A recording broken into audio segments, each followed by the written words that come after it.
ಮಂಗಳಗೌರಿ ಆದ್ಮೇಲೆ ಕಾವ್ಯನ ತುಂಬಾ ಜನ ಮಿಸ್ ಮಾಡ್ಕೊಂಡಿದ್ರು. ನಮ್ ಗೌರಿ ಎಲ್ಲೋಗ್ಬಿಟ್ರು, ನಮ್ ಮಂಗಳ ಗೌರಿ ಎಲ್ಲೋಗ್ಬಿಟ್ರು ಅಂತ. ಸೊ ಸೋಷಿಯಲ್ ಮೀಡಿಯಾದಲ್ಲಿ ಅವ್ರನ್ನ ಫಾಲೋ ಮಾಡ್ಕೊಂಡು ಅವ್ರ ಲೈಫ್ ಸ್ಟೈಲ್ ನ ನೋಡ್ಕೊಂಡು ಖುಷಿ ಪಟ್ಟವ್ರು ಇದಾರೆ. ಈಗ ಕ್ವಾಟ್ಲೆ ಕಿಚನ್ ಅಲ್ಲಿ ಕ್ವಾಟ್ಲೆ ಕೊಟ್ಕೊಂಡು ಅಡಿಗೆ ಮಾಡ್ಕೊಂಡು ಫುಲ್ ಎಂಜಾಯ್ ಮಾಡ್ತಾ ಇದಾರೆ. ಇವತ್ತು ನಮ್ ಜೊತೆ ಸಿಕ್ಕಿದ್ದಾರೆ, ಮಾತಾಡ್ಸ್ತಾ ಹೋಗೋಣ. ಹಾಯ್ ಕಾವ್ಯ, ಹೇಗಿದ್ದೀರಾ? ಸಖತ್ತಾಗಿದ್ದೀನಿ. ಹೆಂಗ್ ಅನ್ಸ್ತಿದೆ ಅಂದ್ರೆ ನಾವಿಬ್ರು ಒಟ್ಟಿಗೆ ವರ್ಕ್ ಮಾಡಿದೀವಿ. ಸೊ ತುಂಬಾ ವರ್ಷ ಆದ್ಮೇಲೆ ಮತ್ತೆ ಸಿಗ್ತಾ ಇದೀವಿ, ಖುಷಿ ಆಯ್ತು. ಅಲ್ಲ, ಅದೊಂದು ವಿಚಾರ ಖುಷಿ ಏನು ಅಂತಂದ್ರೆ ನಮ್ ಜೊತೆ ಕೆಲಸ ಮಾಡಿದವ್ರನ್ನ ನಾವೊಬ್ರು ಒಂದು ಸೆಲೆಬ್ರಿಟಿ ಆಗಿ ಅವ್ರನ್ನ ಇಂಟರ್ವ್ಯೂ ಮಾಡೋದಿದೆಯಲ್ಲ, ಒಬ್ಬ ಸಿನಿಮಾ ರಿಪೋರ್ಟರ್ ಆಗಿ, ಅದು ಖುಷಿ ಆಗ್ತಿದೆ. ಕಾವ್ಯನ್ ಗ್ರೋತ್ ನೋಡಿ. That's so sweet of you. ಎಲ್ರಿಗೂ ಆ ಖುಷಿ ಬರಲ್ಲ. ಸೊ ನೀನ್ ಯಾವಾಗ್ಲೂ ಹೇಳ್ತಿರ್ತೀಯಲ್ಲ, ಅದೇ ಒಂಥರ ಖುಷಿ ಆಗತ್ತೆ. ಓಕೆ, ಈಗ ಕ್ವಾಟ್ಲೆ ಕಿಚನ್ ಗೆ ಬಂದಿದ್ದೀರಾ ಅಂದ್ರೆ, ಈಗ ಮಂಗಳಗೌರಿ ಸೀರಿಯಲ್ ನೋಡಿದಾಗ ನಾವು ಕಾವ್ಯ ನೋಡಿದ ರೀತಿನೇ ಬೇರೆ. ಕಂಪ್ಲೀಟ್ ಸೀರೆ ಹಾಕೊಂಡು ಗಂಡನ್ಗೋಸ್ಕರ ಬಾಳ್ತಾ ಇದ್ದಂತಹ ಗೃಹಿಣಿ. ಸೊ ಅಲ್ಲಿಂದ ಇಲ್ಲಿಗೆ ಜರ್ನಿ ಕ್ವಾಟ್ಲೆ ಕಿಚನ್ ಗೆ ಬಂದಿದ್ದೀರಾ, ಇಲ್ಲಿ ಚೇಂಜಸ್ ಆಗ್ತಿದೆ. ಹೇಗ್ ಅನಿಸ್ತಾ ಇದೆ ಕ್ವಾಟ್ಲೆ ಕಿಚನ್? ತುಂಬಾ ಚೆನ್ನಾಗಿದೆ, ತುಂಬಾ ಫನ್ ಇದೆ. ಸೊ ಎಲ್ರು ಎಂಜಾಯ್ ಮಾಡ್ತಿದೀವಿ. ಕುಕಿಂಗ್ ಜೊತೆಗೆ ಒಬ್ರಿಗೊಬ್ರು ಕಾಲ್ ಹೇಳ್ಕೊಂಡು ಅದನ್ನ ಅಲ್ಲಿಗೆ ಬಿಟ್ಬಿಡ್ತೀವಿ ಅಷ್ಟೇ. ಸೊ ಆ ಶೋಗೆ ಏನ್ ಬೇಕೋ ಅದನ್ನ ತಗೋತೀವಿ, ಅಲ್ಲೇ ಬಿಟ್ಬಿಡ್ತೀವಿ. ಬಟ್ ಸಖತ್ ಎಂಜಾಯ್ ಮಾಡ್ತೀವಿ. ನಮಗ್ ಗೊತ್ತೇ ಆಗಲ್ಲ ಟೈಮ್ ಹಿಂಗ್ ಹೋಗುತ್ತೆ ಅಂತ. ಯು ವೋಂಟ್ ಬಿಲೀವ್, ನಾವು 12 o'clock 1 o'clock ವರ್ಗು ಶೂಟ್ ಮಾಡ್ತೀವಿ. ಬಟ್ ನಮ್ಗೆ ನಿಜ ನಿದ್ದೆ ಬರಲ್ಲ. ಅಷ್ಟು ಚೆನ್ನಾಗಿ ಫನ್ ನಡೀತಾ ಇರುತ್ತೆ. ಒಬ್ರಿಗೊಬ್ರು ಲೈಕ್ ಕಾಲ್ ಹೇಳ್ಕೊಂಡು ಎಂಟರ್ಟೈನ್ ನಾವೇ ಎಂಜಾಯ್ ಮಾಡ್ತೀವಿ. ಪರ್ಸನಲಿ ನಮ್ಗೆ ಇವಾಗ ಸ್ಕ್ರೀನ್ ಅಲ್ಲಿ ನೋಡೋವಾಗ ಇನ್ನೂ ಚೆನ್ನಾಗ್ ಅನ್ಸುತ್ತೆ. ಆಫ್ ಸ್ಕ್ರೀನ್ ಅಲ್ಲೂ ನಾವ್ ಅಷ್ಟು ಎಂಜಾಯ್ ಮಾಡಿರ್ತೀವಿ. ಚೆನ್ನಾಗಿದೆ. ಆಫ್ಟರ್ ಮಂಗಳಗೌರಿ, ಬಿಗ್ ಬಾಸ್ ಅದಾದ್ಮೇಲೆ ಗೌರಿ. ಸೊ ಇದು ಒಂಥರ ಬೇರೆ ಏನು ಝೋನ್ ಬಂದಿದೀನಿ ಈಗ, ಲೈಕ್ ಸೀರಿಯಲ್ ಬಿಟ್ಟು ಮತ್ತೆ ರಿಯಾಲಿಟಿ ಶೋಗೆ. ಕ್ವಾಟ್ಲೆ ಕಿಚನ್ ಅಲ್ಲಿ ಒಂದಷ್ಟು ಕ್ವಾಟ್ಲೆಗಳಿದ್ದಾರೆ. ಒಂದ್ ವೀಕೆಂಡ್ ಅಲ್ಲಿ ಶೋ ನೋಡ್ತಾ ಇದ್ರೆ ಶನಿವಾರ ಭಾನುವಾರ ನಕ್ಕು ನಕ್ಕು ನಮ್ಗೆ ಹೊಟ್ಟೆ ನೋವು ಬರುತ್ತೆ. ಯಾಕಂದ್ರೆ ನೀವ್ ಅಡ್ಗೆ ಮಾಡ್ತಾ ಇದ್ದೀರಾ, ಅವ್ರೇನೋ ಕ್ವಾಟ್ಲೆ ಕೊಡ್ತಾ ಇರ್ತಾರೆ. ಅದು ಆ ಡಿಸ್ಟರ್ಬೆನ್ಸ್ ಹೇಗಿರುತ್ತೆ ಅಂತ, ಹೆಂಗ್ ತಡ್ಕೊಂತೀರಾ ಅಂತ? ಅದಂತೂ ಕೇಳಲೇಬೇಡಿ. ಯಾಕೆಂದ್ರೆ ಏನೋ ಒಂದು ಇಂಗ್ರೀಡಿಯೆಂಟ್ಸ್ ನೆನ್ಪಿರುತ್ತೆ. ಏನೋ ಬಿಕಾಸ್ ಹೊಸ್ದಾಗ್ ಟ್ರೈ ಮಾಡ್ಬೇಕು ಅಂತ ನಾವು ಹೊಸ್ದಾಗಿ ಏನಾದ್ರು ನೋಡ್ಕೊಂಡ್ ಬಂದಿರ್ತೀವಿ. ಕೆಲವೊಂದ್ಸಲ ಬೇರೆ ಸ್ಟೇಟ್ ಮಾಡ್ಬೇಕಾಗಿರತ್ತೆ, ಅಥವಾ ಬೇರೆ ಒಂದು ಏನೋ ಊರದ್ ಮಾಡ್ಬೇಕಾಗಿರತ್ತೆ. ಏನೋ ನೋಡ್ಕೊಂಡ್ ಬಂದಿರ್ತೀವಿ, ಟ್ರೈ ಮಾಡೋಣ, ಇದು ಮನೇಲೂ ಟ್ರೈ ಮಾಡಿರ್ತೀವಿ. ಬಟ್ ಆದ್ರೆ ಒಂದ್ಸಲ ಮಾಡ್ದಾಗ ಎಲ್ಲ ನೆನ್ಪಿರಲ್ಲ ಅಲ್ವಾ. ಸೊ ಕೆಲವೊಂದ್ಸಲ ಇಂಗ್ರೀಡಿಯೆಂಟ್ ಮರ್ತೋಗೋ ತರ ಕ್ವಾಟ್ಲೆ ಕೊಡ್ತಾರೆ. ಏನ್ ಬೇಕು ನೆಕ್ಸ್ಟ್ ನನಗೆ, ಏನ್ ಬೇಕು, ಏನ್ ಹೇಳ್ಬೇಕು, 45 minutes ಅಲ್ಲಿ ಏನ್ ಹಾಕ್ಬೇಕು, ಅದು ಬೇಯ್ತಾ ಇರುತ್ತೆ, ಇದು ಸೀದೋಗ್ತಾ ಇರುತ್ತೆ. ಹೆಂಗ್ ಅನ್ಸುತ್ತೆ ಗೊತ್ತಾ ನಿಜವಾಗ್ಲೂ. ಆ ಒಂದು 45 minutes ಮಾತ್ರ ಒಂಥರ ಕೋಪವನ್ನು ಬರ್ತಿರುತ್ತೆ, ಇರಿಟೇಷನ್ ಆಗ್ತಿರತ್ತೆ, ಭಯಣ ಅನ್ಸ್ತಿರುತ್ತೆ. ಬಟ್ ಅವ್ರ ಕೆಲ್ಸ ಅವ್ರು ಮಾಡ್ತಿದಾರೆ, ಸಖತ್ತ ಕ್ವಾಟ್ಲೆ ಕೊಡ್ತಿರ್ತಾರೆ. ಏನು ಮಾಡಕ್ಕಾಗಲ್ಲ. ಹೆಂಗು ಕಾಡಿ ಬೇಡಿ ಅವ್ರ ಹತ್ರ ತರ್ಸ್ಕೋಬೇಕು. ಪ್ಯಾಂಟ್ರಿಗೆ ನಾವ್ ಹೋಗೋಗಿಲ್ಲ. ಸೊ ಅದು ರೂಲ್ಸ್ ಇದೆ, ಆ ರೂಲ್ಸ್ ನ ಫಾಲೋ ಮಾಡ್ಬೇಕು. ಅವ್ರಿಗೆ ರಿಕ್ವೆಸ್ಟ್ ಕಾರ್ಯವಾಸಿ ಕತ್ತೆ ಕಾಲಿಡಿ ಅಂತ ಒಂದು ಗಾದೆ ಇದೆಯಲ್ಲ, ಅದೆಲ್ಲ ನೆನ್ಪಾಗುತ್ತೆ. ಹೌದು, ಎಷ್ಟು ಗೋಳಿಕೊಂತಿದ್ದಾರೆ, ಬೈಯಕ್ ಆಗ್ತಿಲ್ಲ. ರಿಕ್ವೆಸ್ಟ್ ಮೋಡಲ್ಲೇ ಕೇಳ್ಬೇಕು ಅನ್ಸುತ್ತೆ. ಈ ಪರಿಸ್ಥಿತಿ ನೋಡಿದಾಗ ಪರ್ಸನಲ್ ಲೈಫ್ ಅಲ್ಲಿ ಏನಾದ್ರು ಆಗಿದ್ಯಾ? ಅಂದ್ರೆ ಅವ್ರು ನಮಗ್ ಬೇಡ, ಅನಿವಾರ್ಯತೆ ಇಲ್ಲ, ಸಿಕ್ಕಾಪಟ್ಟೆ ಇರಿಟೇಟ್ ಮಾಡ್ತಿದಾರೆ, ಆದ್ರೂ ಅವ್ರ ಹತ್ರನೇ ಹೆಲ್ಪ್ ಕೇಳ್ಬೇಕು. ಎಷ್ಟೋ ಸಲ ಅನ್ಸಿದೆ. ಒಂದೊಂದ್ಸಲ ಒಂದು ಗಾದೆ ಮಾತಿದೆ, ಉಳ್ಕಡ್ಡಿ ಕೂಡ ಒಂದೊಂದ್ಸಲಿ ಬೇಕಾಗುತ್ತೆ. ನಾವ್ ಯಾರನ್ನ ಇಗ್ನೋರ್ ಮಾಡ್ತೀವೋ ನೆಕ್ಸ್ಟ್ ಮೂಮೆಂಟ್ ಅವರಿಂದ ನಮ್ಗೆ ಹೆಲ್ಪ್ ಬೇಕಾಗಿರುತ್ತೆ. ಅಂತ ಪರಿಸ್ಥಿತಿ ಕ್ರಿಯೇಟ್ ಆಗಿದ್ಯಾ? ಇಲ್ಲ, ನಂಗೆ ಯಾವತ್ತೂ ಕ್ರಿಯೇಟ್ ಆಗಿಲ್ಲ. ನಂಗ್ ಸ್ವಲ್ಪ ಈಗೋ ಜಾಸ್ತಿ. ಸೊ ಏನಾದ್ರೂ ಇವಾಗ ಅವ್ರು ನಂಗೆ ಅಪೋಸಿಟ್ ಆಗಿ ಏನೋ ಹೇಳ್ತಾರೆ ಅಂದಾಗ ಯಾಕಾಗಲ್ಲ, ಹೌದಾ ಅನ್ನೋ ತರ ನಾನು ಯೋಚನೆ ಮಾಡ್ತೀನಿ. ಸೊ ಆತರ ಯಾವ್ದು ಪರಿಸ್ಥಿತಿ ಬಂದಿಲ್ಲ, ಟಚ್ ವುಡ್ ಬರೋದು ಬೇಡ. ಅಂದ್ರೆ ಅವ್ರಿಂದ ಕೆಲ್ಸ ಆಗಿಲ್ಲ ಅನ್ನೋ ಚಿಂತೆ ಇಲ್ಲ, ಸ್ವಾಭಿಮಾನ ಬಿಟ್ಟು ಹೋಗಲ್ಲ. ಬೇಡ ಅಂದ್ರೆ ಸುಮ್ನೆ ಏನು ಆ ಒಂದ್ ಝೋನ್ ಅಲ್ಲಿ ಇದ್ರೆ ಓಕೆ, ಫ್ರೆಂಡ್ಶಿಪ್ ಅಲ್ಲಿ ಇದ್ರೆ ಓಕೆ. ಅದ್ ಯಾರೋ ಹತ್ರನೋ ಹೋಗಿ ಕಾಲ್ ಹಿಡ್ದು ಬಕೆಟ್ ಹಿಡ್ದು ನಂಗೆ ಇದೆಲ್ಲ ಇಷ್ಟನೇ ಆಗಲ್ಲ. ಸೊ ದೇವ್ರು ಗೊತ್ತು ನಮ್ಗೆ ಏನ್ ಕೊಡ್ಬೇಕು ಏನ್ ಕೊಡ್ಬಾರ್ದು ಅಂತ. ಅವ್ನ್ ಕೊಟ್ಟೆ ಕೊಡ್ತಾನೆ. ಸೊ ಒಂದ್ ತಾಳ್ಮೆ ಇರ್ಬೇಕಷ್ಟೇ. ಸೊ ಅದಕ್ ಬಕೆಟ್ ಎಲ್ಲ ಹಿಡಿಯಕ್ ಹೋಗ್ಬಾರ್ದು. ಈ ಕ್ವಾಟ್ಲೆ ಕಿಚನ್ ಅಲ್ಲಿ ಅಡ್ಗೆ ತುಂಬಾ ಚೆನ್ನಾಗ್ ಮಾಡ್ತೀರಾ ಅನ್ನೋ ಒಂದು ಮಾತು. ಟೇಸ್ಟ್ ನೋಡ್ಬೇಕಾದ್ರೆ ವೀಕ್ಲಿ ಒಂದ್ಸಲ ನೋಡ್ತೀವಲ್ಲ ನಾವು, ಕಾವ್ಯ ಮಾಡಿದ ಟೇಸ್ಟ್ ನೋಡ್ಬೇಕಾದ್ರೆ ವಾವ್ ಫೀಲ್ ಇರುತ್ತೆ. ಹೆಂಗೆ ಇದೆಲ್ಲ ಸಾಧ್ಯ? ಗೊತ್ತಿಲ್ಲ, ಮೇ ಬಿ ಚಿಕ್ಕ ವಯಸ್ಸಿಂದ ನಂಗೆ ಇಂಟ್ರೆಸ್ಟ್ ಇತ್ತು ಕುಕಿಂಗ್ ಅಲ್ಲಿ. ಸೊ ಹಂಗಾಗಿ ಮೇ ಬಿ ಮಾಡ್ತಾ ಮಾಡ್ತಾ ಇಂಟ್ರೆಸ್ಟ್ ಜಾಸ್ತಿ ಆಯ್ತು. ಈ ಹೊಸದಾಗಿ ಏನಾದ್ರು ಟ್ರೈ ಮಾಡೋದು, ಅಥವಾ ವೆಜ್ ಆಗಿರ್ಬೋದು, ನಾನ್ ವೆಜ್ ಆಗಿರ್ಬೋದು. ಸೊ ಜಾಸ್ತಿ ಟ್ರೈ ಮಾಡೋದು ನಾನ್ ವೆಜ್. ಸೊ ಏನಾದ್ರು ಹೊಸ ರೆಸಿಪಿ ಏನಾದ್ರು ಗೊತ್ತಾದ್ರೆ, ಅಥವಾ ಎಲ್ಲಾದ್ರೂ ತಿಂದ್ರೆ ಅಟ್ಲೀಸ್ಟ್ ಅದನ್ನ ಮನೆಗ್ ಒಂದು ಯೂಟ್ಯೂಬ್ ಅಲ್ಲಿ ನೋಡಿ ಮಾಡೋದು ಎಲ್ಲ ಇದೆ. ಹ್ಮ್. ಸೊ ಎಲ್ಲಾದ್ರೂ ಕಲಿಬೇಕಲ್ಲ. ಸೊ ಮುಂಚೆ ಆದ್ರೆ ಈ ತರ ಆಪ್ಷನ್ಸ್ ಇರ್ಲಿಲ್ಲ ನಮ್ಗೆ. ಇವಾಗ ಏನೇ ತಿಂದ್ರು ಇನ್ಸ್ಟೆಂಟ್ ಆಗಿ ಅಲ್ಲೇ ಕುತ್ಕೊಂಡು ಯೂಟ್ಯೂಬ್ ಅಲ್ಲಿ ಹಾಕೊಂಡ್ ನೋಡ್ಬೋದು, ಏನ್ ತಿಂದಿದೀವಿ, ಇದ್ರ ರೆಸಿಪಿ ಏನು, ಏನೇನ್ ಹಾಕಿರ್ತಾರೆ ಹೌದು, ಎಲ್ಲ ಹೌದು. ಗೊತ್ತಾಗ್ಬಿಡತ್ತೆ. ಹ್ಮ್. ಸೊ ಹಂಗಾಗಿ ಜಾಸ್ತಿ ಟ್ರಯಲ್ ಅಂಡ್ ಎರರ್. ಅಂದ್ರೆ ಯಾವ ಮೂಮೆಂಟ್ ಅಲ್ಲಿ ನಿಮ್ಗೆ ಚಿಕ್ಕ ವಯಸ್ಸಿಂದ ಕಲಿಬೇಕು ಅಂತ, ಅಡಿಗೆ ಕಲಿಬೇಕು ಅಂತ ಅನ್ಸಿದೆ? ಯಾಕೆ? ಅಡ್ಗೆ ಕಲಿಬೇಕು ಅವಾಗ ಏನು ನೀಡ್, ಅದು ಬೇಸಿಕ್ ನೀಡ್, ಅನಿವಾರ್ಯತೆ. ಅನಿವಾರ್ಯತೆ ಆಗಿತ್ತು. ಬಿಕಾಸ್ ಹೇಳ್ದಾಗೆ ಹ್ಮ್. ಬಿಗ್ ಬಾಸ್ ಅಲ್ಲಿ ಹೇಳಿದೀನಿ ಅನ್ಸುತ್ತೆ ಈ ಸ್ಟೋರಿ. ನಮ್ಮ ಅಪ್ಪ ಅಮ್ಮ ಸ್ವಲ್ಪ ನಾನ್ ದೂರ ಇದ್ದೆ. ಅಮ್ಮ ಬೇರೆ ಕಡೆ ಇದ್ರು, ಅಪ್ಪ ಬೇರೆ ಕಡೆ ಇದ್ರು. ನಾವು ಅಂದ್ರೆ ಲೈಕ್ ಆ ಟೈಮಲ್ಲಿ ನಮ್ಮ ಅಜ್ಜಿಗೇನೋ ಹುಷಾರಿರ್ಲಿಲ್ಲ ಅಂತ ಅವ್ರು ನೋಡ್ಕೊಂಡ್ ಅಮ್ಮ ಇದ್ರು. ಅಪ್ಪ ನಾನ್ ಇಬ್ರೇ ಇರ್ತಾ ಇದ್ವಿ. ಅಕ್ಕ ಹಾಸ್ಟೆಲ್ ಅಲ್ಲಿ ಇದ್ಲು. ಸೊ ಅಪ್ಪ ಇಲ್ಲೇ ಇದ್ದಾಗ ಇವಾಗ ನಾನು ಒಂದ್ಸಲ ಕುಕ್ ಮಾಡ್ಬೇಕಿತ್ತು. ಅದೆಲ್ಲ ಮಾಡಿ ಮೇ ಬಿ ಆತರ ಜಾಸ್ತಿ ಇಂಟ್ರೆಸ್ಟ್ ಆಯ್ತು ಅನ್ಸುತ್ತೆ. ಅವತ್ತಿನ ಅನಿವಾರ್ಯತೆಯ ಕುಕಿಂಗು ಇವತ್ತಿನ ರಿಯಾಲಿಟಿ ಶೋಗೆ ಎಷ್ಟು ಕನೆಕ್ಟ್ ಆಗ್ತಿದೆ? ನಂಗೆ ತುಂಬಾ ಕನೆಕ್ಟ್ ಆಗುತ್ತೆ. ದಟ್ ನನ್ಗೆ ಇವಾಗ ಯಾವ್ದಾದ್ರು ಅಡ್ಗೆ ಮಾಡ್ಬೇಕಾದ್ರೆ, ಸೊ ಇವಾಗ ಹೇಳ್ದೆ ನಾನು ಕೀಮಾ ಬಾಲ್ಸ್ ಏನೋ ಮಾಡಿದ್ದೆ. ಸೊ ನಂಗೆ ಅವಾಗ ಅನ್ಸ್ತಾ ಇತ್ತು, ಬಿಕಾಸ್ ಅದನ್ನ ನಮ್ಮ ಅಜ್ಜಿಗ್ ತುಂಬಾ ಫೇವ್ರೇಟ್ ಆಗಿರೋದು. ಸೊ ಇಲ್ಲಿ ಏನೋ ಸ್ವಲ್ಪ ಎಡ್ವರ್ಟ್ ಆಯ್ತದು, ಬ್ರೆಡ್ ಕ್ರಮ್ಸ್ ಎಲ್ಲ ಹಾಕಿ. ಸೊ ನಾವು ಯೂಶಲಿ ಮನೇಲಿ ಹಾಕಲ್ಲ ಅದೆಲ್ಲ. ಸೊ ಇಲ್ಲಿ ಚಿಕನ್ ಅಲ್ಲಿ ಮಾಡಿದಕ್ಕೆ ಸ್ವಲ್ಪ ಹಾರ್ಡ್ ಆಗ್ಬಿಟ್ಟಿತ್ತು ಬ್ರೆಡ್ ಕ್ರಮ್ಸ್ ಹಾಕಿ. ಬಟ್ ಮನೇಲಿ ಮಟನ್ ಅಲ್ಲಿ ಮಾಡ್ತೀವಲ್ವಾ, ಸಾಫ್ಟ್ ಇರತ್ತೆ. ಅದು ನಮ್ಮ ಅಜ್ಜಿಗ್ ತುಂಬಾ ಫೇವ್ರೇಟ್. ಅವರು ಲಾಸ್ಟ್ ಕೊನೆ ಟೈಮ್ ಅಲ್ಲಿ ಕೂಡ she used to ask like, ನಂಗೇನು ತಿನ್ನಕ್ಕಾಗಲ್ಲ, ಅದನ್ನ ಕಾವ್ಯನ ಹತ್ರ ಮಾಡಿಸಿ ತಗೋಬಾ ಅಂತ. ನನ್ ಫೇವ್ರೇಟ್ ನಮ್ಮ ಅಜ್ಜಿಗೆ. ಸೊ ಅದನ್ನ ಮಾಡ್ತಾ ನಂಗೆ ಫೀಲ್ ಆಗ್ತಾ ಇತ್ತು ಲೈಕ್ ಇವಾಗ ಮಾಡ್ಬೇಕು ಅಂತ ಅನ್ಕೊಂಡ್ರು ಅವ್ರಿಲ್ಲ ತಿನ್ನೋದಕ್ಕೆ, ಇವಾಗ ನನಗ್ ಅನ್ಸಿದ್ರು ಆತರ ಎಲ್ಲ ಫೀಲ್ ಆಗ್ತಾ ಇರತ್ತೆ. ಲೈಕ್ ಅಂದ್ರೆ ನೀವ್ ಆ ಅಜ್ಜಿಗೆ ಇಷ್ಟ ಆಗಿರೋದು ಅಡ್ಗೆ ಮಾಡಿ ಬೇರೆ ಇನ್ಯಾರಿಗೋ ಟೇಸ್ಟ್ ಕೊಟ್ಟಾಗ, ಅವ್ರು ಕಾಂಪ್ಲಿಮೆಂಟ್ ಕೊಟ್ಟಾಗ, ಸೊ ಅಜ್ಜಿ ಯಾವ ತರ ಕಾಡ್ತಾರೆ ಅಂತ ಒಂಥರ ಕಾಡುತ್ತೆ. ಅದು ಹೆಂಗ್ ಹೇಳೋದು, ನಮ್ಗೆ ಎಷ್ಟೊಂದ್ಸಲ ಅನ್ಸುತ್ತಲ್ಲ ನಮ್ ಜೊತೆಲಿ ಇದ್ದಾಗ ಅವ್ರ ವ್ಯಾಲ್ಯೂ ಗೊತ್ತಾಗಲ್ಲ, ಅವ್ರನ್ನ ಮಿಸ್ ಮಾಡ್ಕೊಂಡ್ ಕಳ್ಕೊಂಡಾಗ ಅಂತ.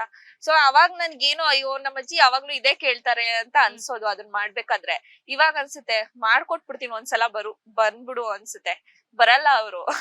ಸೊ ಅದಕ್ಕೆ ಇದ್ದಾಗ ಯಾರು ಏನ್ ಕೇಳ್ತಾರೋ ಅದ್ ನಮ್ ಕೈಲಿ ಏನಾಗುತ್ತೋ ಅದನ್ನ ಮಾಡ್ಬೇಕು ಅವ್ರಿಗೆ. ಓಕೆ. ಈಗ ಬಿಗ್ ಬಾಸ್ ಆದ್ಮೇಲೆ ಕಾವ್ಯ ಏನ್ ಮಾಡ್ತಿದ್ರು, ಹೇಗೆ? ಬರೀ ಸೋಷಿಯಲ್ ಮೀಡಿಯಾದಲ್ಲೇ ನಾವು ನೋಡ್ತಾ ಇದ್ವಿ. ಇಲ್ಲ, ಆಫ್ಟರ್ ಬಿಗ್ ಬಾಸ್ ನಂಗೆ ಒಂದ್ ಬ್ರೇಕ್ ಬೇಕನ್ನಿಸ್ತು. ಟ್ರಾಮಟೈಸ್ ಆಗ್ಬಿಟ್ಟಿತ್ತು ನನ್ಗೆ ಮಂಗಳ ಗೌರಿ ಆದ್ಮೇಲೆ. ಬಿಕಾಸ್ ಅದು ಯಾವಾಗ್ಲೂ ಅಳೋದು.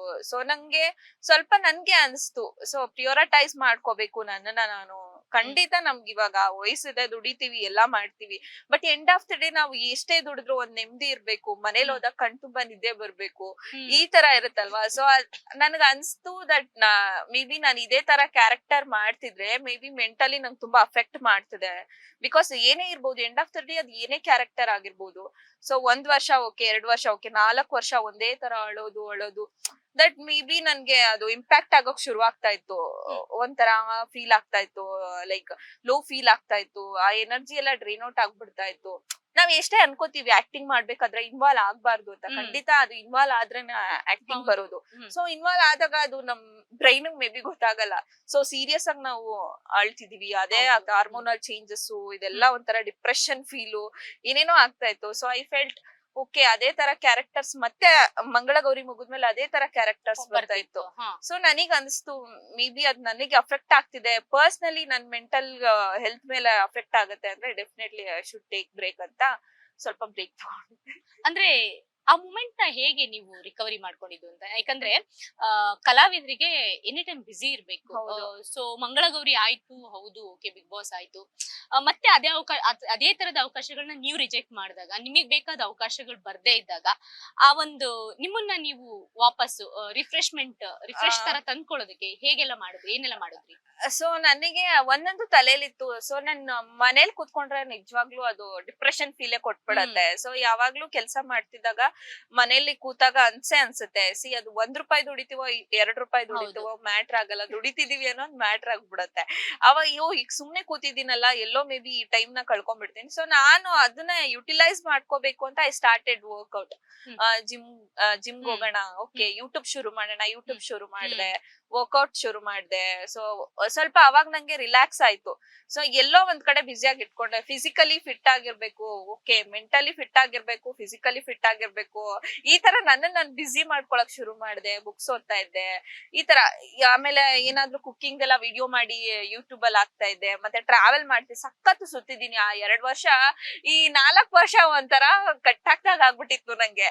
ಸೀರಿಯಲ್ ಇದೆ, ಶೂಟಿಂಗ್ ಇದೆ, ಹೋಗಕ್ಕಾಗಲ್ಲ, ಹೋಗಿ ಈ 2 ವರ್ಷ ಸಕ್ಕ ಸುತ್ತಿದ್ದೀನಿ, ಸಕ್ಕ ಟ್ರಿಪ್ ಮಾಡಿದೀನಿ, ಫ್ರೆಂಡ್ಸ್ ಗೆಲ್ಲ ಟೈಮ್ ಕೊಟ್ಟಿದ್ದೀನಿ, ಫ್ಯಾಮಿಲಿಗೆ ಟೈಮ್ ಕೊಟ್ಟಿದ್ದೀನಿ, ಸಖತ್ ಎಂಜಾಯ್ ಮಾಡಿದೆ. ಅದನ್ನ ಎಲ್ಲೂ ವೇಸ್ಟ್ ಅಂತ ನನ್ಗೆ ಅನ್ಸದೇ ಇಲ್ಲ. ಯಾರಾದ್ರೂ ಹೇಳ್ತಾರೆ 2 years ವೇಸ್ಟ್ ಮಾಡ್ಬಿಟ್ರಿ, ಏನು ಮಾಡಿಲ್ಲ ಅಂತ. ನಾನ್ ಹೇಳ್ತೀನಿ, ನಾನ್ ವೇಸ್ಟ್ ಮಾಡಿಲ್ಲ. ನಾನು ನನಗೆ ಅಂತ ಆ ಒಂದು ಟೈಮ್ ನ ತೆಗೆದಿಟ್ಟಿದೀನಿ, ನನಗ್ ಕೊಟ್ಟಿದ್ದೀನಿ. ಸೊ ಅದ್ ಎಷ್ಟು ಇಂಪಾರ್ಟೆಂಟ್ ಅಂತ ಅಂದ್ರೆ ತುಂಬಾ ಇಂಪಾರ್ಟೆಂಟ್. ನೀವ್ ಏನೇ ಮಾಡಿ ಪ್ರಿಯೋರಿಟೈಸ್ ಮಾಡ್ಕೋಬೇಕು ನಮ್ಮನ್ನ ನಾವು ಫಸ್ಟ್. ಸಿ ಏನು, be the love you never receive. So ಯಾರು ನಿಮ್ಗೆ ಯಾವ ಪ್ರೀತಿನ ನಿಮ್ಗೆ ಕೊಟ್ಟಿರಲ್ಲ. ಸೊ ನೀವೇ ಫಸ್ಟ್ ನೀವ್ ಕಲ್ತ್ಕೊಳ್ಳಿ, ನಿಮ್ಮನ್ ಪ್ರೀತಿ ಮಾಡೋದ್ ಕಲ್ತ್ಕೊಳ್ಳಿ. ನೀವ್ ಫಸ್ಟ್ ಪ್ರೀತಿ ಮಾಡ್ದಾಗ್ಲೆ ಸೊ ನಿಮಗ್ ಬೇರೆ ಕಡೆಯಿಂದ ಪ್ರೀತಿ ಬರೋಕ್ ಸಾಧ್ಯ. ನೀವೇ ನಿಮ್ಮನ್ ಪ್ರೀತಿ ಮಾಡ್ಲಿಲ್ಲ ಅಂದ್ರೆ ನಿಮ್ಮಷ್ಟು ಪ್ರೀತಿ ಮಾಡೋರ್ ಯಾರು ಇಲ್ಲ ಅಂತ ನಿಮಗ್ ಅನ್ಸ್ಬೇಕು ಫಸ್ಟ್ ಆಫ್ ಆಲ್. ಸೊ ನಾನ್ ಇವಾಗ ಅದನ್ನ ಫಾಲೋ ಮಾಡ್ತೀನಿ. ಅಂಡ್ ಅದಾದ್ಮೇಲೆ ಗೌರಿ ಮಾಡ್ದೆ. ಗೌರಿ ಅಂತೂ ತುಂಬಾ ಒಳ್ಳೆ ಕ್ಯಾರೆಕ್ಟರ್, ಸಕ್ಕತ್ತಾಗಿತ್ತು. ಬಬ್ಲಿ ಕ್ಯಾರೆಕ್ಟರ್, ಒಂದು ಅಕ್ಕನ ರೆಸ್ಪಾನ್ಸಿಬಿಲಿಟಿ, ಊಟ ಮಾತಾಡೋದು ಚೆನ್ನಾಗಿತ್ತು ಒಂಥರ. ಅಂಡ್ ಫನ್ ಆಗೂ ಇರ್ತಾ ಇತ್ತು. ಅಂದ್ರೆ I used to enjoy. Like ನನಗೆ ಅದ್ರಲ್ಲಿ ಅಳೋದ್ ಇರ್ತಾ ಇರ್ಲಿಲ್ಲ. ಅಳೋದು ಅಂದ್ರೆ ಇದ್ರೂನುವೆ ಆ ಸಮಯಕ್ಕೆ ಆ ಒಂದು 5 minutes 10 minutes ಆ ಒಂದು ಎಪಿಸೋಡ್ ಅಲ್ಲಿ ಹೆಣ್ಣಿನ ಕತೆ, ಗಟ್ಟಿ ಹೆಣ್ಣಿನ ಕತೆ, ಮನೆ ನಡ್ಸೋದು. ಸೊ ಚೆನ್ನಾಗ್ ಅನ್ಸ್ತಾ ಇತ್ತು. ಅಂಡ್ ಅದು 200 ಎಪಿಸೋಡ್ ಆದ್ಮೇಲೆ ವೈಂಡ್ ಅಪ್ ಆಯ್ತು. ಅದು ವೈಂಡ್ ಅಪ್ ಆಗಿದೆ ಬಿಕಾಸ್ ಇದು ಹೊಸ ಚಾನಲ್, ನಮ್ಗೆ ಹೋಗೋವಾಗ್ಲೇನೆ ಗೊತ್ತಿತ್ತು. ಸೊ ನನಗೆ ಅಂದ್ರೆ ನಂಗೊಂದ್ ರಿಫ್ರೆಶ್ಮೆಂಟ್ ಬೇಕಿತ್ತು. ನಂಗೆ ಸುಮ್ನೆ ಐಡಲ್ ಆಗಿರೋದ್ ಬೇಡ. ಓಕೆ, ಮತ್ತೆ ಕಾಣಿಸ್ಕೊಳ್ಳೋಣ, people will get to know ಅಲ್ವಾ. ಸೊ ಈಗ ನಾನು 2 ವರ್ಷ ಮಾಡದೆ ಇದ್ದಕ್ಕೆ ದೇವರ್ ಲೈಕ್ ಅವ್ರು ಬಿಟ್ಬಿಟ್ಟಿದ್ದಾರೆ ಇಂಡಸ್ಟ್ರಿ ಅನ್ಕೋಬಿಟ್ಟಿದ್ರು. ಸೊ ನಂಗೆ ಒಂದ್ ಬ್ರೇಕ್ ಬೇಕಿತ್ತು. ಸೊ ಅದು ಗೊತ್ತಾಗ್ಬೇಕಿತ್ತು ದಟ್ ನನ್ಗೆ ಇಂಟ್ರೆಸ್ಟ್ ಇದೆ ಮತ್ತೆ ಸೀರಿಯಲ್ ಮಾಡೋದಕ್ಕೆ ಅಂತ. ಸೊ ಅದಕ್ಕೆ ಚೂಸ್ ಮಾಡಿದೆ ನಾನು. ಮಾಡಿದೆ. ಅಂಡ್ ಒಳ್ಳೆ ಪ್ರೊಡಕ್ಷನ್, ಒಳ್ಳೆ ಟೀಮ್ ಜೊತೆ ವರ್ಕ್ ಮಾಡಿದೆ, ಚೆನ್ನಾಗಿತ್ತು. ಒಳ್ಳೊಳ್ಳೆ ಆರ್ಟಿಸ್ಟ್ ಗಳೇ ಇದ್ರು ನಮ್ ಸೀರಿಯಲ್ ಅಲ್ಲೂ. ಅಂಡ್ ಸಿರಿ ಮ್ಯಾಮು ಇದ್ರು, ಎಲ್ರು ಸಪೋರ್ಟಿವ್ ಆಗಿದ್ರು, ಚೆನ್ನಾಗಿತ್ತು. ಈ ಫಿಟ್ನೆಸ್ ಅನ್ನೋ ವಿಚಾರಕ್ಕೆ ಬರೋದಾದ್ರೆ, ಹೆಣ್ಮಕ್ಳು ಫಿಟ್ ಆಗಿದ್ದಾಗ ಆ ಕಾನ್ಫಿಡೆನ್ಸ್ ಲೆವೆಲ್ ಯಾವ ತರ ಆಗುತ್ತೆ ಅಂತ. ಹೌದು, ಅದೊಂದ್ ಇನ್ಸೆಕ್ಯೂರಿಟಿ ಇರತ್ತಲ್ಲ. ಇವಾಗ ಯಾರು ಏನೇನ್ ಬಿಡ್ತಾರೋ, ನಾನ್ ಈ ಬಟ್ಟೆ ಹಾಕೊಂಡ್ರೆ ನಾನ್ ಹಿಂಗ್ ಕಾಣಿಸಿದ್ರೆ ಏನ್ ಹೇಳ್ತಾರೋ, ಒಂದ್ ಇನ್ಸೆಕ್ಯೂರಿಟಿಯಿಂದ ಆಚೆ ಬರ್ಬೇಕು ಅನ್ಸ್ತು. ಬಿಕಾಸ್ ನನಗೂ ಟೀಸ್ ಮಾಡಿದಾರೆ, ತುಂಬಾ ಸಲ ಟೀಸ್ ಮಾಡಿದಾರೆ. ನಿನ್ ಕೆನ್ನೆ ಮಾತ್ರ ಇಷ್ಟೆಷ್ಟು ದಪ್ಪ ಇದೆ, ಈ ತರ ಎಲ್ಲಾ ಟೀಸ್ ಮಾಡಿದಾರೆ. ಅವ್ರು ಹೇಳೋವಾಗ ನಾವ್ ನಗಾಡ್ತಾ ತಗೋಬಿಡ್ತೀವಿ. ಮನೆಗ್ ಹೋದ್ಮೇಲೆ ಹಿಟ್ ಮಿ ಬ್ಯಾಕ್. ಲೈಕ್ ಹೆಂಗೆ ಅಂದ್ರೆ ಕೊರಿತಾ ಇರತ್ತೆ, ಇವ್ರು ಯಾಕೆ ನನಗ್ ಹಿಂಗಂದ್ರು, ಇವ್ರು ಯಾಕೆ ನನಗ್ ಟೀಸ್ ಮಾಡೋ ತರ ಹೇಳಿದ್ರ, ಅಥವಾ ತಮಾಷೆಗೆ ಹೇಳಿದ್ರ, ಈ ತರ ಎಲ್ಲ ಆಗ್ತಿರತ್ತೆ. So maybe I felt okay, ನನ್ನನ್ ನಾನು ಚೆನ್ನಾಗಿ ಇಟ್ಕೊಳ್ಳೋಣ, ನನಗ್ ನಾನ್ ಚೆನ್ನಾಗ್ ಕಾಣಿಸ್ಬೇಕು. ಅವ್ರು ಹೇಳದ್ ನಂಗೆ ಅಫೆಕ್ಟ್ ಆಗ್ಲಿಲ್ಲ ಅಂದ್ರುನು ಓಕೆ, ಕನ್ನಡಿ ಮುಂದೆ ನನ್ನನ್ ನೋಡ್ದಾಗ ನಾನ್ ಚೆನ್ನಾಗ್ ಕಾಣಿಸ್ತಿದೀನಿ. ಓಕೆ, ಈ ಬಟ್ಟೆ ನನಗೆ ಯಾವ ಬಟ್ಟೆ ತಗೊಂಡ್ರು ಆಗತ್ತಪ್ಪ, ಯಾವ್ ತಗೊಂಡ್ರು ನಾನು ಹಾಕೊಂಡ್ರು ಚೆನ್ನಾಗ್ ಕಾಣಿಸ್ತೀನಿ ಅನ್ಸ್ಬೇಕು. Maybe it's this is how it started, I guess. ಇಲ್ಲ, ಇದೆಲ್ರಿಗೂ ಒಂಥರ ಇನ್ಸ್ಪಿರೇಷನ್. ಏನಂದ್ರೆ ನಾವೇನ್ ಅನ್ಕೋಬಿಡ್ತೀವಿ ಅಂದ್ರೆ, ವರ್ಕೌಟ್ ಮಾಡಿದ್ರೆ ಅಲ್ಲಿ ಹೋಗಿ ಕಷ್ಟ ಪಡ್ಬೇಕು, ಜಿಮ್ ಫೀಸ್ ಕಟ್ಬೇಕು, ಡಯಟ್ ತುಂಬಾ ಖರ್ಚಾಗ್ಬಿಡುತ್ತೆ. ನಿಜವಾಗ್ಲೂ ಡಯಟ್ ಗೆ ಏನು ಅಷ್ಟು ಖರ್ಚು, ನಾವ್ ಎಷ್ಟು ಜಂಕ್ ಖರ್ಚು ಮಾಡ್ತೀವಲ್ವಾ, ಅದಕ್ಕಿಂತ ಕಡಿಮೆ ದುಡ್ಡೇ ಖರ್ಚಾಗುತ್ತೆ ನಾವ್ ಇವಾಗ ಡಯಟ್ ಫುಡ್ ಗೆ ಕಂಪೇರ್ ಮಾಡಿದ್ರೆ. ಸೊ ಅದು ಹೆಲ್ದಿ ಆಗು ಇರ್ತೀವಿ. ಸೊ ಮೇ ಬಿ ನಾವ್ ಈ ಒಂದು ಲೈಫ್ ಸ್ಟೈಲ್ ನ ಚೇಂಜ್ ಮಾಡ್ಕೊಂಡಾಗ ಮುಂದೆ ನಮ್ಗೆ ಸಂಭವ ಹೆಲ್ಪ್ ಆಗ್ಬೋದು. ವಯಸ್ಸಾಗಿದ್ದಂತ ಕಾಲಕ್ಕೆ ಯಾರ ಸಪೋರ್ಟ್ ಇಲ್ದೆ ನಮ್ಗೆ ಎದುರಳಕ್ ಆಗ್ಬೋದು. ಬಿಕಾಸ್ ವಿಮೆನ್ಸ್ ಅಂತ ಲೈಕ್ ಅವ್ರ ಬಾಡಿ, ನಮ್ದು ಹಾರ್ಮೋನಲ್ ಚೇಂಜಸ್ ಎಲ್ಲ ಆಗ್ತಿರತ್ತೆ. ಮೇ ಬಿ ಅದಕ್ಕೊಂದ್ ಬ್ರೇಕ್ ಆಗ್ತೀವಿ ನಾವು ಫಿಟ್ನೆಸ್ ಜರ್ನಿನ ಶುರು ಮಾಡಿದಾಗ. ಈ ಕ್ವಾಟ್ಲೆ ಕಿಚನ್ ವಿಚಾರಕ್ಕೆ ಬರೋದಾದ್ರೆ, ಕಲರ್ಸ್ ಕನ್ನಡ ಒಂಥರ ಎಲ್ಲ ಆರ್ಟಿಸ್ಟ್ ಗೆ ಲಕ್ಕಿ ಅಂತ ಅನ್ಸ್ಬೋದು. ಅಂದ್ರೆ ಪ್ರೌಡ್ ಫೀಲ್ ಆಗುವಂತ ಮೂಮೆಂಟ್ ಅದು. ಯಾಕಂದ್ರೆ ನೀವ್ ಫಸ್ಟ್ ಜರ್ನಿ ಶುರು ಮಾಡಿದ್ದೆ ಮಂಗಳಗೌರಿ ಕಲರ್ಸ್ ಕನ್ನಡದಿಂದ. ಅದಾದ್ಮೇಲೆ ಮತ್ತೆ ಬಿಗ್ ಬಾಸ್ ಗೆ ಬಂದ್ರಿ. ಈಗ ಒಂದು ಪ್ಲಾಟ್ಫಾರ್ಮ್ ಕ್ರಿಯೇಟ್ ಮಾಡ್ತೀವಿ ಅಂತ ಅಂದಾಗ ತಮ್ಮಲ್ಲಿಂದ ಬೆಳೆದೋದಂತಹ ಪ್ರತಿಭೆಗಳನ್ನ ಮತ್ತೆ ಕರ್ಸೋ ಅಂತದಿರುತ್ತಲ್ಲ, ನಿಮ್ಮ ಮತ್ತೆ ಕಲರ್ಸ್ ಕನ್ನಡ ಬಾಂಡಿಂಗ್ ಬಗ್ಗೆ ಅದು ಒಂಥರ ಹೆಂಗ್ ಹೇಳೋದು ಅಂದ್ರೆ, ಲೈಕ್ ಫಸ್ಟ್ ನನ್ ಜರ್ನಿ ಶುರುವಾದಾಗ ಒಂದು ಭಯ ಇರುತ್ತೆ ಗೊತ್ತಾ, ಹೇಗೋ ಏನೋ ಜನ ನಮ್ಮನ್ನ ಹೇಗ್ ರಿಸೀವ್ ಮಾಡ್ತಾರೋ. ಸೊ ಸ್ಟಾರ್ಟಿಂಗ್ ನಮಗೂ ಕೂಡ ರಿಸೀವ್ ಮಾಡ್ಕೊಳಲ್ಲ. ಒಂದು ಬಿಗ್ ಬ್ಯಾನರ್ ಇಂದ ಒಂದು ಸೀರಿಯಲ್ ನಡೀತಾ ಇರುತ್ತೆ, ಅಥವಾ ಆ ಒಂದು ಜರ್ನಿ ತುಂಬಾ ಚೆನ್ನಾಗಿರುತ್ತೆ, ಅದರಿಂದ ಯಾರೋ ಒಂದ್ ಹುಡುಗಿ ಎಂಟ್ರಿ ಕೊಡ್ತಾಳೆ ಅಂದಾಗ ಅಫ್ಕೋರ್ಸ್ ಅಲ್ಲಿ ಕಮೆಂಟ್ ಬರುತ್ತೆ, ಇವ್ರನ್ನ ಯಾಕೆ ತಂದ್ರಿ, ಅವರೇ ಚೆನ್ನಾಗಿತ್ತು, ಇದನ್ನ ಯಾಕೆ ವೈಂಡ್ ಅಪ್ ಮಾಡ್ತೀರಾ, ಈ ತರ ಎಲ್ಲ ಭಯ ಇರುತ್ತೆ. ಬಟ್ ಚಾನೆಲ್ ನಿಜ ಹೇಳ್ಬೇಕಂದ್ರೆ ನಮ್ಗೆ ಕಲರ್ಸ್ ಕನ್ನಡ ತುಂಬಾ ಹೆಲ್ಪ್ ಮಾಡ್ತಾರೆ. ಅಂಡ್ ನಮ್ಗೆ ಟೆಕ್ನಿಷಿಯನ್ಸ್ ಆಗಿರ್ಬೋದು, ಎಲ್ರು ಧೈರ್ಯ ತುಂಬ್ತಾರೆ. ಓಕೆ, ಚೆನ್ನಾಗ್ ಬರ್ತಿದೆ, ನೀವ್ ಚೆನ್ನಾಗ್ ಕಾಣಿಸ್ತಿದೀರಾ, ಇನ್ನೂ ಚೆನ್ನಾಗ್ ಮಾಡಿ, ಇನ್ನೂ ಚೆನ್ನಾಗ್ ತಗೊಂಡ್ ಹೋಗೋಣ, ಈ ತರ ಧೈರ್ಯ ತುಂಬ್ತಾರೆ ಸ್ಟಾರ್ಟಿಂಗ್ ಇಂದ. ಸೊ ಅದಾದ್ಮೇಲೂ ನಾವು ಒಂದು ವೈಂಡ್ ಅಪ್ ಆಗಿ ಮುಗಿದ್ಮೇಲೂ ಅಫ್ಕೋರ್ಸ್ ದೇ ಕಾಲ್, ಯಾವ್ದಾದ್ರು ಶೋ ನಡೀತಿದ್ರೆ ನಮ್ಮ ಆರ್ಟಿಸ್ಟ್ ಇದಾರೆ, ಅವರಿಗೆ ಕೆಲಸ ಕೊಡೋಣ ಅನ್ನೋ ಒಂದು ಮೆಂಟಾಲಿಟಿಯಿಂದ ಕಾಲ್ ಮಾಡ್ತಾರೆ. So maybe I feel proud Colors Kannada ಅಲ್ಲಿ ವರ್ಕ್ ಮಾಡಕ್ಕೆ. And back to like Colors ಕನ್ನಡನೇ ಬಂದಿದ್ ನಾನು. ಸೊ ಅದಾದ್ಮೇಲೆ ಬೇರೆ ಚಾನಲ್ ಅಲ್ಲಿ ಮಾಡ್ತಾ ಇದ್ರು. ಸೊ ಮತ್ತೆ ಕಾಲ್ ಮಾಡಿದಾಗ ನನ್ಗೆ ಇಷ್ಟ ಆದ್ರೆ ಖಂಡಿತ ನಾನ್ ಮಾಡ್ತೀನಿ ಅಂತಾನೆ ಹೇಳ್ದೆ. ಅಂಡ್ ಲಾಸ್ಟ್ ಸೀಸನ್ಗೆನೆ ಕರ್ದಿದ್ರು, ಅಷ್ಟ್ರಲ್ಲಿ ನಾನ್ ಗೌರಿ ಮಾಡ್ತಿದ್ದೆ. ಸೊ ಬರಕ್ ಆಗಲ್ಲ ಅಂತ ಹೇಳಿ ಮತ್ತೆ ಈ ಸೀಸನ್ ಬರ್ತೀನಿ ಅಂತ ಬಂದೆ. ಯಾವ ಅಡಿಗೆ ಇಷ್ಟು ಸೀಸನ್ ಅಲ್ಲಿ ತುಂಬಾ ಅದ್ಭುತವಾಗಿ ಮಾಡಿರೋಂತ ಅಡಿಗೆ? ನಾನು ಹೊಸದಾಗಿ ನಾನೇ ಟ್ರೈ ಮಾಡಿದ್ದು. ಅಫ್ಕೋರ್ಸ್ ಚೆನ್ನಾಗ್ ಬಂದಿದೆ, ಫಿಶ್ ಕರಿ, ಗೋವನ್ ಅದು ಎಲ್ಲ. ಬಟ್ ನನಗೆ ನಾನೇ ಹೊಸದಾಗಿ ಯುನಿಕ್ ಆಗಿರ್ಲಿ ಅಂತ ಈ ಡಂಪ್ಲಿಂಗ್ಸ್ ತರ, ಅಂದ್ರೆ ಕ್ಯಾರೆಟ್ ಹಲ್ವಾ ಮಾಡಿ, ಬಾದಾಮಿ ಮತ್ತೆ ಕ್ಯಾರೆಟ್ ನ ಬೇಯಿಸಿ ಅದನ್ನೊಂದ್ ಪೇಸ್ಟ್ ಮಾಡಿ ಅದನ್ನೊಂದ್ ಸಾಸ್ ತರ ಮಾಡ್ಕೊಂಡಿದ್ದೆ. ಅದ್ರೊಳಗಡೆ ಕ್ಯಾರೆಟ್ ಹಲ್ವಾನ ರೈಸ್ ಪೇಪರ್ ಅಲ್ಲಿ ಸ್ಟೀಮ್ ಮಾಡಿ ಅದನ್ನ ಅದ್ರೊಳಗಡೆ ಡಂಪ್ ಮಾಡಿದ್ವಿ. ಲೈಕ್ ಚೆನ್ನಾಗಿತ್ತು ಸ್ಟಫಿಂಗ್ಸ್ ಎಲ್ಲ. ಇದೆಲ್ಲ ಐಡಿಯಾ ಬರೋದು ಹೇಗೆ ಹೊಸದ ಅದೇ ಅಂದ್ರೆ ನಾನು ಇದನ್ನ ಚಿಕನ್ ಅಲ್ಲಿ ಯೂಶಲಿ ಕೆಲವೊಬ್ರು ಮಾಡ್ತಿರ್ತಾರೆ, ನಾನ್ ನೋಡಿದೀನಿ, ತಿಂದಿಲ್ಲ. ಬಟ್ ನೀವ್ ಮೋಮೋಸ್ ಎಲ್ಲ ತಿಂದಿರ್ತೀರಲ್ವಾ, ಸೊ ಮೋಮೋ ತರಾನೇ ಇದು. ಸ್ವಲ್ಪ ನಂಗನ್ಸು ರೈಸ್ ಪೇಪರ್ ಅಲ್ಲಿ ಮಾಡೋಣ. ಸೊ ವೀಟ್ ಅಲ್ಲಿ ಮಾಡೋದ್ ಬೇಡ, ಸ್ವಲ್ಪ ತಿಕ್ ಆಗ್ಬಿಡ್ಬೋದು. ರೈಸ್ ಪೇಪರ್ ಅಲ್ಲಿ ಮಾಡಿದ್ರೆ ಆ ಸ್ವೀಟ್ನೆಸ್ ಇರುತ್ತೆ ಕ್ಯಾರೆಟ್ದು, ರೈಸ್ ಪೇಪರ್ ಸ್ವಲ್ಪ ಸಪ್ಪೆ ಇರುತ್ತೆ. ಅದ್ರ ಜೊತೆ ಇವಾಗ ಬಾದಾಮಿ ಮತ್ತೆ ಕ್ಯಾರೆಟ್ ನ ರುಬ್ಬಿದಿನಲ್ಲ, ಆ ಒಂದ್ ಸ್ವೀಟ್ನೆಸ್ ಇರುತ್ತೆ. ಜೊತೆ ಗೀ ಹಾಕಿರ್ತೀವಿ, ಕೋವಾ ಹಾಕಿರ್ತೀವಿ. ಸೊ ಮೇ ಬಿ ಚೆನ್ನಾಗಿರ್ಬಹುದು ಅನ್ನೋ ಒಂದು ಕಾನ್ಸೆಪ್ಟ್ ಅಲ್ಲಿ ಮಾಡಿದೆ. ಬಟ್ ಸಖತ್ತಾಗಿ ಬಂದಿತ್ತು, ಚೆನ್ನಾಗಿತ್ತು. ಇವತ್ತೇನು ಈಗ ಕ್ವಾಟ್ಲೆ ಕಿಚನ್ ಮುಗಿಯೋವರೆಗೂ ಜಡ್ಜಸ್ ಗಳು ನಿಮ್ಗೆ ಏನಂತಾರೆ, ಏನು ಅಂತ ಹೇಳಿ ಎಕ್ಸ್ಪೆರಿಮೆಂಟ್, ಲೈಕ್ ಮಟನ್ ಕೊಡ್ತಾರೋ, ಚಿಕನ್ ಕೊಡ್ತಾರೋ, ಸಾರಿ ವೆಜ್ ಕೊಡ್ತಾರೋ, ನಾನ್ ವೆಜ್ ಕೊಡ್ತಾರೋ ಗೊತ್ತಾಗಲ್ಲ. ಸೊ ನಾವು ವಿ ಹ್ಯಾವ್ ಟು ಪ್ರಿಪೇರ್ ಅಂತೆ, ಲೈಕ್ ಯಾವ್ದು ಕೊಡ್ತಾರೋ ಅದನ್ನ ಮಾಡ್ಬೇಕು. ಮನೆಯಿಂದ ಪ್ರಿಪೇರ್ ಮಾಡ್ಕೊಂಡ್ ಬರಕ್ಕೆ ಆಗಲ್ಲ. ಇಲ್ಲ, ಇಲ್ಲಿ ಏನ್ ಕೊಡ್ತಾರೆ ಸಡನ್ ಆಗಿ. ಸೊ ಅದ್ರಲ್ಲಿ ಏನ್ ಮಾಡಕ್ ಆಗುತ್ತೆ ಅಂತ ಯೋಚನೆ ಮಾಡ್ತಾ ಇದ್ದೀನಿ. ಬಟ್ ನನ್ಗೆ ಮಟನ್ ಅಲ್ಲಿ ಒಂದ್ 2-3 ಐಟಮ್ ನೋಡ್ಕೊಂಡ್ ಬಂದಿದ್ದೀನಿ. ಮಟನ್ ಮಹಾರಾಣಿ ಅದ್ ಏನೇನೋ ಹೆಸರೇ ಮರ್ತೋಗ್ಬಿಟ್ಟಿದೆ. ವೆಜ್ ಅಲ್ಲೂ ಒಂದ್ 4 ಐಟಮ್ ನೋಡ್ಕೊಂಡ್ ಬಂದಿದ್ದೀನಿ. ಇವಾಗ ಮಾಡಾದ್ಮೇಲೆ ಅದಕ್ಕೆ ಹೆಸರು ಇಡ್ಬೇಕು.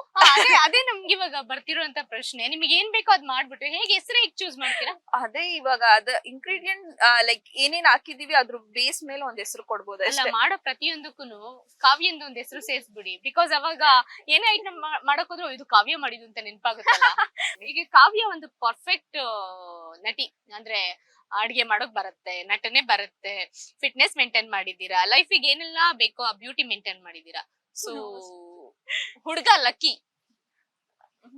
ಗೊತ್ತಿಲ್ಲ, ಪ್ರತಿದಿನ ಹೊಸ ಹೊಸ ಅಡ್ಗೆ ಮಾಡ್ಕೊಡ್ತೀರಾ ಹುಡ್ಗಂಗೆ? ಅಫ್ಕೋರ್ಸ್ ಅದೆಲ್ಲ ಮಾಡ್ತೀನಿ. ಅಂದ್ರೆ ನಂಗೆ ಇಷ್ಟ, ಯಾರಾದ್ರೂ ತಿಂತಾರೆ ಅಂದ್ರೆ ಅವ್ರಿಗೆ ಚೆನ್ನಾಗ್ ಅಡ್ಗೆ ಮಾಡಿ ಬಡ್ಸಕ್ ನಂಗೆ ಸಖತ್ ಇಷ್ಟ. ಈ ಒಂದು ಮನೇಲೂ ಫ್ರೀ ಆಗಿದ್ದಾಗ ಏನೋ ಒಂದ್ ಟ್ರೈ ಮಾಡ್ಬಿಟ್ಟು ನಮ್ಮ ಅಪ್ಪ ಅಮ್ಮಗೆ ಹಿಂಸೆ ಕೊಡ್ತಿರ್ತೀನಿ, ಟ್ರೈ ಮಾಡು ತಿನ್ನು ಚೆನ್ನಾಗಿದೆ ಅಂತ. ಡಯಟ್ ಫುಡ್ ಮಾಡ್ದಾಗ ಮಾತ್ರ ತಿನ್ನಲ್ಲ, ಅಯ್ಯೋ ನೀನ್ ಏನೇನೋ ಹಾಕಿರಲ್ಲ ಅಂತ ಸಪ್ಪೆ ತರ ಮಾಡ್ಬಿಟ್ಟಿರ್ತೀಯ ಅಂತ.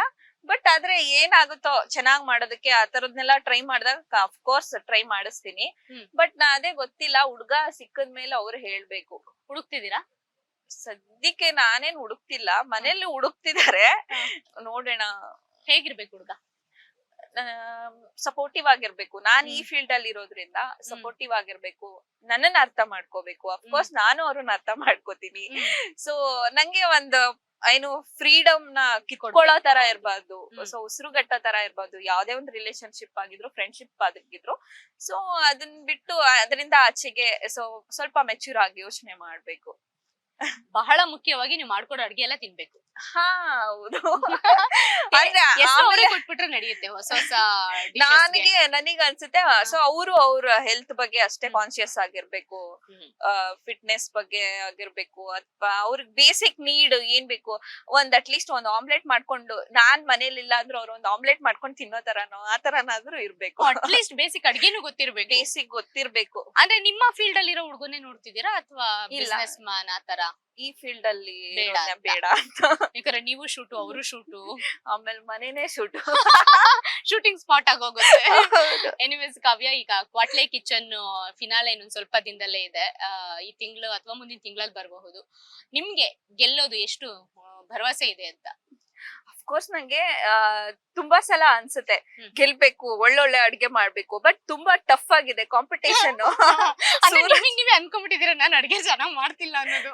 ಚೆನ್ನಾಗ್ ಮಾಡ್ತಿದೀನಿ ಅಂದ್ರೆ ಆ ಕಾಂಪಿಟೇಷನ್ ಇದೆ ಅಲ್ಲ, ಎಲ್ರು ಚೆನ್ನಾಗ್ ಮಾಡ್ತಿದ್ದಾರೆ. ಹಾ. ಏನಾಗ್ಬಿಡುತ್ತೆ, ನಾವ್ ಒಬ್ರೇ ಚೆನ್ನಾಗ್ ಮಾಡ್ತಿದ್ದಾಗ ಅದು ಓವರ್ ಕಾನ್ಫಿಡೆಂಟ್ ಇರುತ್ತೆ, ನಾನೇ ಗೆಲ್ಲೋದು ಅಂತ. ಬಟ್ ಎಲ್ರು ಸಖತ್ತಾಗಿ ಮಾಡ್ತಿದ್ದಾರೆ. ಹಾ. You won't believe, Om Prakash sir ಕೂಡ ಅಷ್ಟೇ ಚೆನ್ನಾಗ್ ಅಡ್ಗೆ ಮಾಡ್ತಿದ್ದಾರೆ. ಅಡ್ಗೆ ಹಾ. ಬರಲ್ಲ ಅಂತಾರೆ, ಆದ್ರೆ ಹಾ. ಚೆನ್ನಾಗಿ ಮಾಡ್ತಾರೆ. ಜಡ್ಜಸ್ ಅದೇ ಹೇಳ್ತಿರ್ತಾರೆ, ಏನು ಸಖತ್ತಾಗಿ ಮಾಡಿದೀರಾ, ಕಳ್ದೋಗ್ಬಿಟ್ಟೆ ತಿಂದು. ಈ ತರ ಎಲ್ಲಾ ಕಾಂಪ್ಲಿಮೆಂಟ್ ಸಿಗ್ತಿರುತ್ತೆ. ಅವಾಗ ಅನ್ಸುತ್ತೆ ತುಂಬಾ ಟಫ್ ಇದೆ ಈ ಸಲ ಗೆಲ್ಲೋದು ಅಂತ. ಬಿಗ್ ಬಾಸ್ ಗಿಂತ ಟಫ್ ಇದೆ. ಓ ನಿಜ, ಬಿಗ್ ಬಾಸ್ ಅಲ್ಲಿ ವೋಟಿಂಗ್ ಆದ್ರೂ ಬರುತ್ತೆ, ಇಲ್ಲಿ ವೋಟಿಂಗ್ ಇಲ್ಲ. ಓನ್ಲಿ ಟೇಸ್ಟಿಂಗ್ ಅಷ್ಟೇ. ಓನ್ಲಿ ಟೇಸ್ಟಿಂಗ್ ಅಷ್ಟೇ. ನೀವ್ ಚೆನ್ನಾಗ್ ಮಾಡಿದೀರಾ ಅಷ್ಟೇ, ಅದೇ ಮೈನು. ಅದ್ ಬಿಟ್ರೆ ಇನ್ನೇನ್ ಇಲ್ವಾ, ವೋಟಿಂಗ್ ಇಲ್ಲ, ಸಪೋರ್ಟ್ ತಗೊಳಕ್ ಆಗಲ್ಲ, ಹಿಂಗಿದೆ. ಕ್ವಾಟ್ಲೆ ಕಿಚನ್ ಆದ್ಮೇಲೆ ಮತ್ತೆ ಸೀರಿಯಲ್ ಅಥವಾ ಸಿನಿಮಾಗಳಲ್ಲಿ? ಖಂಡಿತ ಮಾಡ್ತೀನಿ. ಅಂಡ್ ಬರ್ತಿದೆ. ಅಂಡ್ ಸಿನಿಮಾನು ಸದ್ಯದಲ್ಲೇ ಹೇಳ್ತೀನಿ, ನಡೀತಿದೆ, ಅಲ್ಲ. ಕತೆ ಎಲ್ಲ ನಡೀತಿದೆ. ಹ್ಮ್. ಸೊ ಚೆನ್ನಾಗಿ ಆಗ್ತಿದೆ, ಹ್ಮ್. ಲೈಫ್ ಚೆನ್ನಾಗಿದೆ. Anyways all the best. Thank you. ಒಳ್ಳೇದಾಗ್ಲಿ. ನಿಮ್ಗೂ ಒಳ್ಳೇದಾಗ್ಲಿ. ಎಸ್, ನೋಡಿದ್ರಲ್ಲ, ಇದು ಮಂಗಳಗೌರಿ ಕಾವ್ಯ ಅವರ ಮುದ್ದು ಮುದ್ದಾದಂತಹ ಮಾತು. ಕ್ವಾಟ್ಲೆ ಕಿಚನ್ ಅಲ್ಲಿ ಒಳ್ಳೊಳ್ಳೆ ಅಡ್ಗೆ ಮಾಡಿ ಎಲ್ರು ಮನಸ್ಸನ್ನ ತೃಪ್ತಿಗೊಳಿಸ್ತಾ ಇದ್ದಾರೆ. ಇದಿಷ್ಟು ಕಾವ್ಯ ಮನದಾಳದ ಮಾತು.